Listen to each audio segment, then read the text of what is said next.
네, 오늘은 다니엘 2장 말씀입니다. 읽어봐도 우리가 굉장히 기분이 좋죠. 이런 이야기를 들으면 과연 하나님을 믿는 사람이 최고구나, 이런 것들을 느낄 수 있는 그런 대목이에요. 어제도 말씀을 드렸듯이 이 다니엘서는 이제 믿지 않는 세상 속에 하나님을 믿는 사람들이 그냥 던져진 듯해요. 그럼 그 속에서 어떻게 신앙을 지키면서 하나님을 증거하면서 살아갈 것인가 하는 것을 보여주는데, 우리가 걱정할 것이 없습니다. 하나님이 우리와 함께 하시면 걱정할 일이 없는 거예요. 그런데 우리가 믿음이 없고 연약하면 걱정이 되죠. 우리가 정말 성령 충만하고 하나님을 굳게 붙잡고 하나님으로 그냥 죽고 살면 하나님께서 이와 같이 역사해 주십니다. 그래서 이 말씀에서 보여주듯이 하나님을 믿는 것이 세상의 어떤 지혜, 또 점술, 세상의 모든 지혜, 어떤 것보다도 하나님을 믿는 신앙이 단연 최고예요. 그래서 우리가 그런 긍지와 자부심을 느낄 수 있는 그런 내용이었음을 우리가 알 수 있습니다. 그러니까 하나님을 한번 제대로 잘 믿어보십시오. 다니엘처럼. 그러면 우리의 영안이 열리고 또 영적인 능력이 우리 안에 있게 돼서 살아계신 하나님을 증거하게 될 수 있다라는 걸 알 수 있습니다. 그리고 이제 이 다니엘서에서 하나님을 얘기할 때 하늘의 하나님, 옛날에는 이스라엘의 하나님 이렇게 한정되었다면 이제는 이스라엘만의 하나님이 아니에요. 모든 민족이 바라보고 섬기고 예배할 대상은 하늘의 하나님이에요. 그래서 하늘의 하나님이라고 말하고 있다라는 것을 알 수 있고, 또 다니엘의 이와 같은 대단한 정말 영적인 어떤 미래를 내다보고 또 영적으로 세상을 해석할 수 있는 이 능력은 모든 세상의 왕이나 또 지혜자나 다 그 앞에 무릎을 꿇고 경의를 표할 수밖에 없을 만큼 탁월하고 놀라운 능력이다라는 걸 알 수 있고, 그것을 보여주는 것이죠. 그러니까 우리 그리스도인의 사명은 바로 거기에 있다고 생각이 듭니다. 우리가 하나님을 잘 믿고 성령 충만하고 하나님의 능력에 이끌려서 지혜롭고 또 총명하고 또 하나님 말씀에 순종해서 살다 보면 하나님이 역사하시니까 모든 사람들이, 세상 사람들은 지혜를 의지하고 지식을 의지하고 또 나름대로 자기들의 어떤 미신을 의지하고 살아가는데 그 모든 것보다도 탁월하거든요. 대단하다. 어디서 그런 능력이 나오느냐라고 궁금증을 유발하게 되고, 그들이 바로 내 안에 계신 내가 섬기는 하나님께 돌아올 수 있는 실마리가 될 수 있다라는 거예요. 그래서 오늘 결론적으로도 말한다면 느부갓네살도 다니엘 앞에 절을 할 정도로, 그 말은 이제 경의를 표했다라는 거죠. 그 지식, 그 영성, 그 놀라움 앞에 경의를 표한 거예요. 그것은 곧 다니엘에게 경배한 게 아니라 하늘의 하나님께 경배한 것이다 라고 말할 수 있는 것이죠. 이렇게 우리가 선한 영향력을 나타내야 된다라는 중요한 교훈을 다니엘서가 우리에게 주고 있는 겁니다.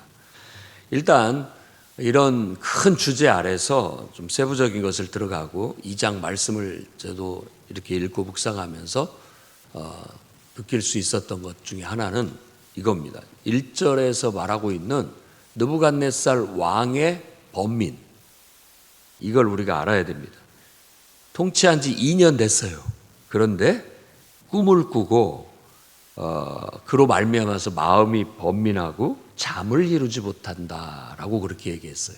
근데 저는 이 말씀을 이렇게 묵상하면서 세상에 무소불위의 권력을 가졌고 세상을 다 가진 사람이 이런 번민이 있고 잠을 못 이룰 일이 있나? 이런 생각이 들었던 겁니다. 그렇지 않습니까? 아주 큰 부를 이루고 떵떵거리면서 사는 사람은 참 좋겠다. 세상의 권력을 다 휘어잡고 무소불위의 권력을 가지고 나라는 새도 떨어뜨릴 만한, 산천무처목도 벌벌 떨게 할 만한 그런 권력과 정말 더할 나위 없는 권세를 가졌는데도 불구하고 번민하고 잠 못 이룬다라는 거예요. 그게 인생의 진리입니다. 인생의 진리예요. 오히려 그냥 단순하게 살면서 성실하게 일하고 꿀잠을 자는 사람이 어쩌면 더 행복해 보여요. 행복해 보여요. 그렇다고 해서 그냥 평범하게 살라는 말이 아닙니다. 우리가 이렇게 왕이 된다라는 거, 정말 지도자가 되고 통치자가 된다라는 것은 그만큼의 무게를 감당해야 돼요. 그래서 어떤 사람이 얘기했죠. 왕이 되려는 자는 왕관의 무게를 견뎌내야 된다라고 그렇게 했어요. 그것은 지도자의 무게, 가장은 가장의 무게가 있고 부모는 부모의 무게가 있는 거고, 다 나름대로 어디서든지 어떤 직책을 맡거나 또 더 중요한 직책을 맡으면 맡을수록 그 무게가 더 커집니다. 그래서 그걸로 인해서 번민하고 그걸로 인해서 잠 못 자요. 그래서 사업가들도 돈을 많이 번 사람들도 지금도 그 무게감에 그걸 지키기 위해서, 그걸 유지하기 위해서 잠 못 자고 번민하고 이런다는 걸 우리가 알아야 되고, 또 지도자들도 다 그 어떤 위치를 또 유지하고 지켜나가고 어떻게 하기 위해서 그를 또 번민하고 잠 못 이룬다라는 거예요. 그래서 다니엘서는 이 느부갓네살이라는 군주, 이 군주를 통해서 그러한 세상 나라의 어떤 문제점, 세상 나라가 안고 있는 폐단, 이런 것들을 이렇게 보여줍니다. 앞으로도 또 한 번 더, 두 번, 또 한 번 보여주게 될 거예요. 그러니까 어쩌면 이런 무소불위의 권력을 누리고는 있지만 사실 내적으로 보면 굉장히 번민하고 있고 잠 못 자고 있고, 또 어떤 상황 속에서는 이 지도자가 미치지 않고는 못해요. 그러니까 완전히 정신적으로 굉장한 압박감과 어떤 혼란, 이런 것들을 느낄 수 있다라는 거예요. 그런 거 생각하고 연예인들이나 또 뭐 권력자나 또 뭐 부를 추구한 사람이나 다 이렇게 높은 곳을 향해서 나아가고 어느 정도 이루었을 때 다 느끼는 바예요. 다 그냥 훌훌 털고 그냥 모든 거 다 버리고 편하게 살고 싶다. 그러니까 이상하죠. 사람은, 없는 사람은 그걸 추구하는데 그 사람은 또 없는 사람을 추구하려고 해요. 이게 균형과 질서를 잡을 수 있다면 딱 좋은 것이고요. 또 우리가 하나님을 믿는 사람으로서는 이런 부나 권력, 그리고 이런 모든 인기, 이런 것들을 추구할 때 철저히 우리는 하나님을 중심으로 해야 됩니다. 하나님이 주신 만큼. 그러니까 어떤 부도 하나님이 주셨다라고 믿고 관리를 할 때가 딱 좋고 행복한 거예요. 권력도 이걸 하나님이 주셨다라고 믿고 의지하고 하나님 뜻대로 부릴 때가 딱 좋은 거예요. 인기도 마찬가지겠죠. 하나님이 내게 그런 재능을 주셔서 그런 인기를 얻게 하셨다라고 하고 그렇게 하나님을 찬양하면서 살 때가 딱 좋은 거예요. 그런데 그 이상을 넘어서면 번민하게 되고 잠 못 자게 되고 미쳐가게 됩니다. 사람이. 그런 것들을 우리가 사회 속에서 간간히 발견하죠. 그런 어떤 것들을 이 느부갓네살 왕을 통해서 보여주고 있다는 걸 알 수가 있습니다. 그다음에 이제 다니엘이 꿈을 보고 해석을 했는데 이 왕이 꿈을 꿨어요. 근데 이게 긴가민가 알 듯하고 모를 듯하고 확실치가 않은 거예요. 그런데 그것이 너무 궁금하고 알고 싶은데 우리도 꿈꾸고 나면 그때는 분명하게 본 것 같은데 일어나면 기억이 가물가물하고, 그런데 뭔가 이게 신비한 꿈인 것 같은 생각이 드는데 모든 이 바벨론의 학문하는 지혜자, 점술가, 뭐 술수를 쓰는 모든 사람들을 다 불러서 내 꿈을 알아내라 라고 얘기했는데, 그들은 이제 세상 지혜, 점술, 또 세상의 어떤 뭐 여러 가지 종교 모든 걸 통틀어서 한계를 드러내요. 이건 신만이 알 수 있습니다. 아니 왕이시여 꿈을 말을 해줘야 해석을 해줄 거 아닙니까? 근데 꿈도 말하지 않고 꿈을 아예 남이 꾼 꿈을 어떻게 우리가 알아내고 그걸 해석하라는 말입니까? 그건 신 외에 할 수가 없습니다. 라고 얘기하니까 이 군주는 이 절대 권력을 가지고 있다라는 게 그거예요. 너희들 지금 시간 끌려고 별소리를 다 하는구나. 내 꿈을 알게 해라. 그리고 해석을 주어라. 안 그러면 다 죽이겠다. 이런 식으로 얘기를 합니다. 그리고 결국은 그들이 계속해서 왕이 꿈을 말해주지 않는다면 우리는 할 재간이 없습니다. 그건 신의 영역입니다. 라고 말하고 있을 때 왕이 화가 나가지고 근위대장 아리옥에게 다 죽여라 명을 내리게 된 거예요. 그래서 이 아리옥은 그 명을 실행하기 위해서 나가고 있는데 그때 다니엘이 그를 만나게 됐고 어떻게 이렇게 왕의 명령이 급하십니까? 라고 말하면서 일단 만류를 하고 저에게 말미를 주십시오. 저를 왕 앞에 이제 인도해 달라고 그렇게 얘기를 하고 말미를 주시면 3일만 주시면 제가 알아내겠습니다. 라고 시간을 벌게 됩니다. 그리고 나서 집에 돌아가서 자기 친구들에게 알리고 기도 부탁을 하고 그가 기도를 하는데 하나님께서 환상으로 이 느부갓네살이 꾼 꿈을 보여주시는 거예요. 얼마나 놀랍습니까 이게. 하나님을 믿는 영성, 우리가 기도의 영성, 어떤 성령의 충만함을 받는 이 영성이야말로 세상이 가지고 있지 않은 탁월함이에요. 세상에서 어떤 신접한 무당이라든지 기타 등등의 이런 것들은 다 한마디로 말하면 가짜, 패러디예요, 패러디. 진짜 신은 하나님이고 그 영만이 하나님의 영만이 거룩한 영이에요. 사람의 영혼을 살리고 사람에게 복되고 사람에게 지혜와 능력을 주는 영이라 이 말입니다. 그런데 무당이 섬기는 신을 보세요. 병을 주고 오히려 막 괴롭히고 이렇게 하는 그런 나쁜 영이죠. 나쁜 영이라고 해서 우리가 귀신이라고 얘기하는 겁니다. 나쁜 영이에요. 나쁜 영. 그런 영들은 사람들의 영혼을 갉아먹죠. 사람들의 영혼을 지배하고 사람들의 영혼을 자기의 종으로 삼아서 압제하고 고통받게 하고 이런 것입니다. 근데 우리가 하나님은 거룩한 영이어서 그런 분이 아닙니다. 하나님의 영이 있으면 우리의 마음이 평안하고 우리의 마음이 안정감이 들고 또 지혜도 얻고 능력도 얻어서 하나님의 선하신 뜻에 맞게끔 누구보다도 정말 멋진 삶을, 행복한 삶을, 능력 있는 삶을 살아갈 수 있는 거예요. 그래서 이게 탁월합니다. 탁월해요.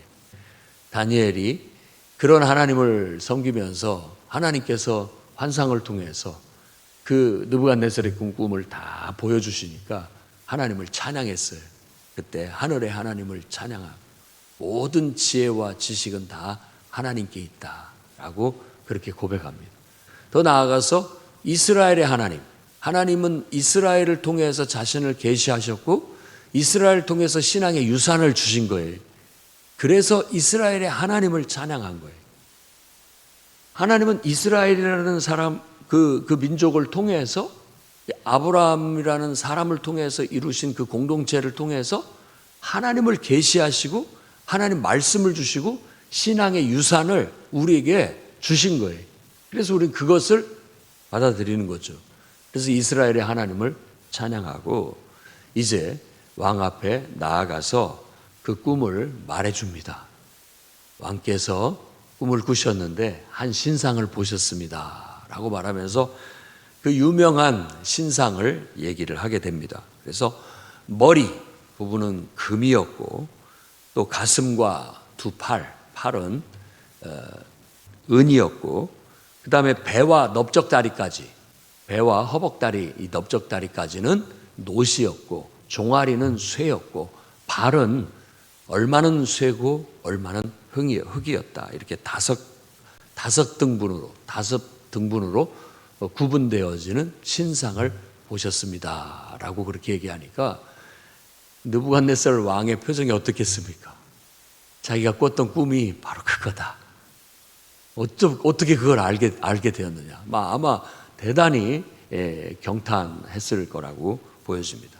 그럼 그 해석은 뭐냐라고 했을 때 다니엘은 바로 그 금 머리는 왕이십니다. 왕이십니다.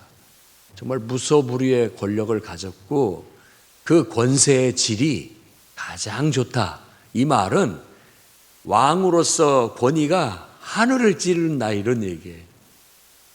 옛날에 이 군주의 권세라고 한다면 말 한마디로 사람을 죽이고 살리고 할 수 있는 그야말로 무소불위의 권력이죠. 그 권력의 질을 말하는 거예요. 이게 딱 우리가 지금 생각하면 이 민주주의 속에서 산다고 한다면 그게 딱 좋은 것만은 아닌데 모든 인간들이 꿈꾸는 바예요. 그런 권세, 권력을 얻고 싶죠. 어디 가서든지 돈에 구애받지 않고 돈으로 착착 쓸 수 있으면 얼마나 좋아요. 내 말 한마디면 그냥 그 문제가 탁탁 해결될 수 있고, 기분 나쁘게 한 사람은 그냥 없애버리고, 잘해주고 싶은 사람한테는 뭐든지 해줄 수 있는 그런 무소불위의 부와 권력을 누리고 싶은 것이 바로 모든 인간의 욕망입니다. 그 욕망의 최정점이 이 느부갓네살 왕이에요. 그 왕이 다 그걸 가진 거죠. 그걸 보여줘요. 그리고 난 다음에 이제 왕보다 못한 나라가 서게 될 건데 그 질이 은이에요. 그만큼 왕의 권력과 권세는 그 신비한 왕의 권력과 권세는 그만큼 하지 못해요. 왕으로서 통치자로서 지도자로서의 권위가 자꾸 떨어지는 거예요. 이렇게 떨어져요.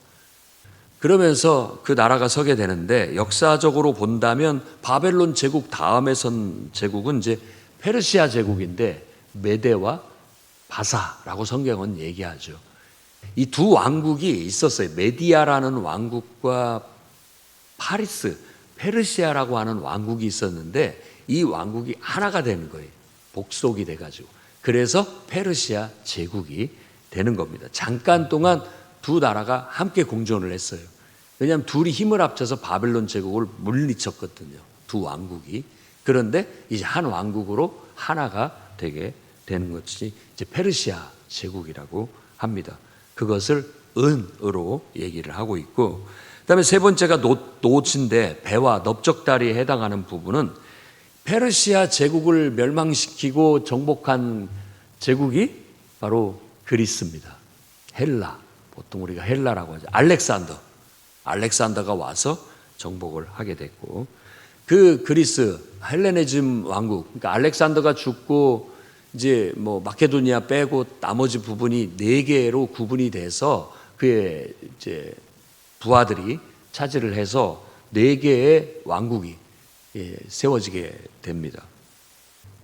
그리고 난 다음에 그때 시대를 헬레니즘 시대라고 해요. 그리스, 헬라의 문화가 그 중동 전역을 다 지배를 해서 그때 헬라어로 모든 문헌들이 그리스어로 번역이 된 거예요. 성경도 그때 번역이 된 그런 나라입니다. 그러니까 질은 떨어지지만 어떤 이 놋은 강해요. 그리고 놋보다 더 강한 그 나라가 세워지는데 그 다음이 이제 로마 제국입니다. 근데 그 강하기는 쇠가 최고죠. 그래서 뭐든지 부서뜨리고 다 짓밟으면 부수고 정복하는데 쓰여졌다라고 그렇게 얘기를 하고 있고, 그 다음에 이제 마지막이 발인데 얼마는 쇠고 얼마는 철이다라고 해서 어떤 세상 나라 대제국의 한계를 보여줘요. 얼마는 쇠고 진흙이어가지고 쇠와 진흙이 섞일 수가 없잖아요. 하나가 되지를 못해요. 결국은 그 일로 인해서 그것이 뭔가 좀 다 좋은데 위는 막 황금에다가 은에다가 노시에다가 철이로 이렇게 이루어져서 쭉 내려오는데 발이 약한 거예요. 발이. 이게 신상이 불안불안하잖아요. 불안불안. 그때 사람의 손으로 하지 아니한 뜰, 또 돌, 그러니까 자연석이죠. 자연석 그대로.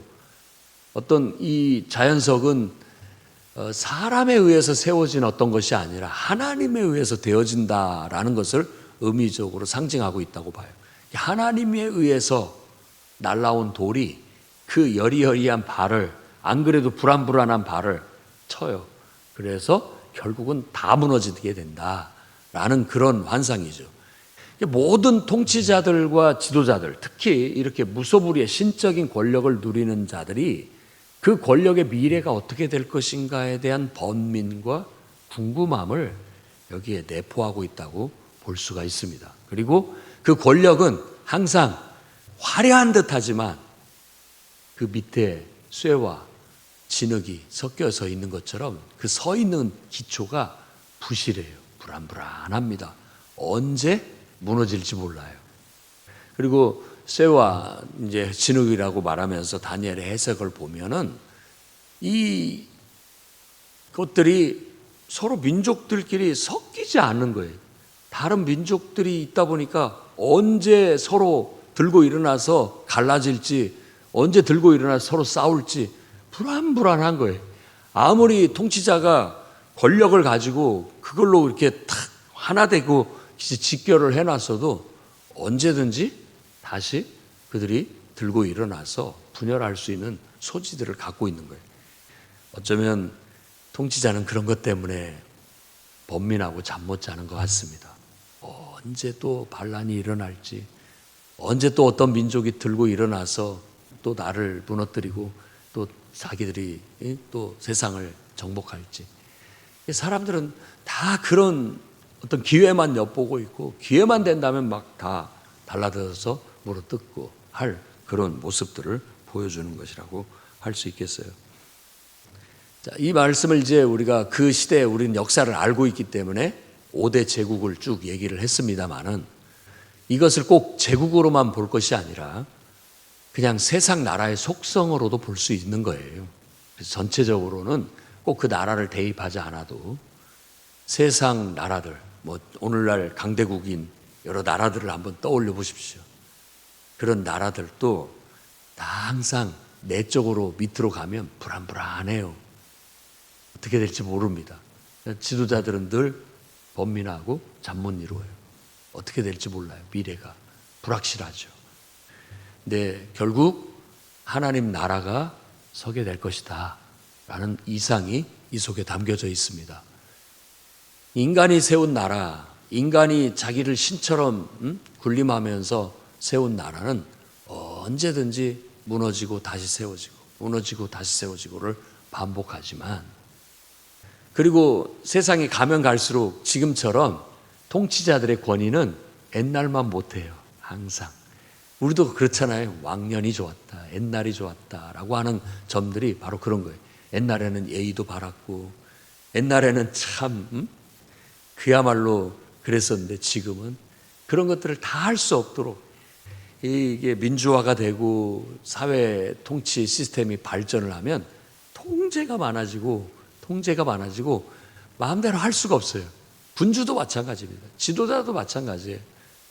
자기들도 다 그 통제망 안에 세워져 있기 때문에 옛날 같지가 않습니다.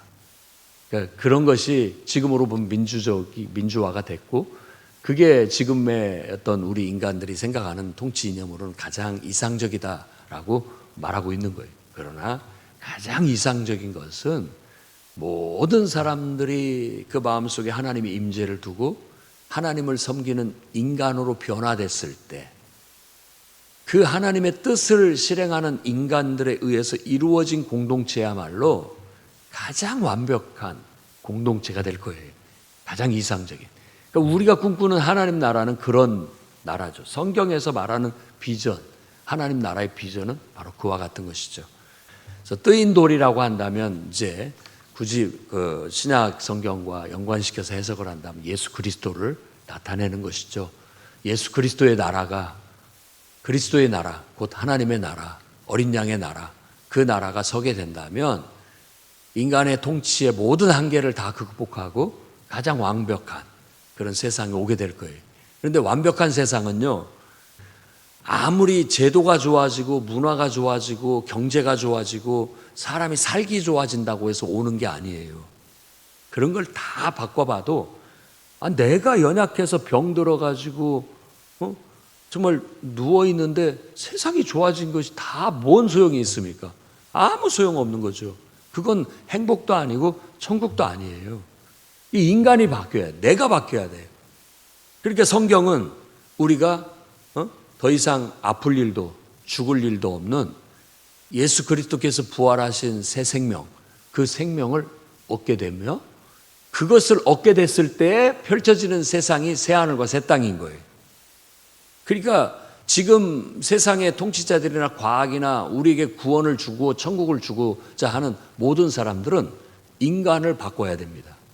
병들지 않는 인간으로, 죽지 않는 인간으로, 새로운 몸, 새로운 존재 방식이 아니다면 다 소용없습니다. 다 소용없어요. 오히려 우리가 이 뛰어난 문명과 문화 이런 것들을 감당을 못해요. 이 몸이 감당을 못해요. 그걸 어떻게 다 감당을 합니까? 지금 우리가 과학을 발달해서 AI를 해서 막 앞으로 신세계가 열릴 것 같이 얘기하지만 나중에 인간의 연약함이 감당을 못할까 봐 걱정하고 있어요. 걱정하고 있습니다.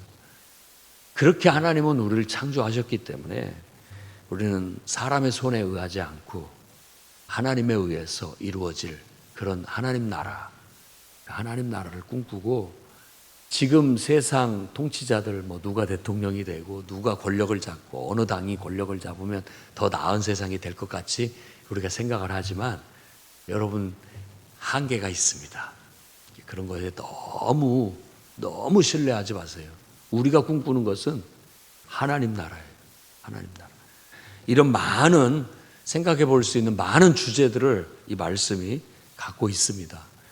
그래서 오늘 이 말씀을 통해서 우리는 하나님을 믿는 영성을 개발해서 세상의 어떤 지혜와 지식보다 더 뛰어난 그런 영성을 발휘해서 그 능력을 발휘해서 많은 사람들이 느부갓네살처럼 하나님 앞에 나와 예배할 수 있는 그런 영향력을 나타낼 수 있게 해달라고 기도하고 또 우리가 전하는 하나님 나라의 비전을 잃지 말고 그 하나님 나라의 비전을 많은 사람들한테 전해서 우리처럼 하나님 나라를 꿈꾸고 소망하며 살게끔 이끌어줄 줄 아는 여러분들이 되시기를 주의 이름으로 축원합니다.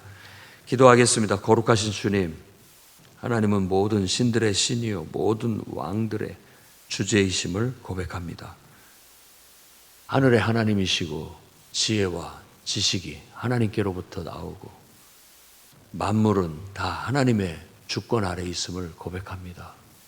세상의 부와 권력이 신이 되지 않게 해주시고 그 모든 것들은 다 하나님의 주권 아래 있음을 고백하고 오늘 또 하나님께서 내게 맡겨주신 만큼 내게 주신 만큼 하나님의 선하신 뜻 안에서 선용하고 살아가는 하루가 되게 해 주시옵소서. 예수님 이름으로 기도드립니다.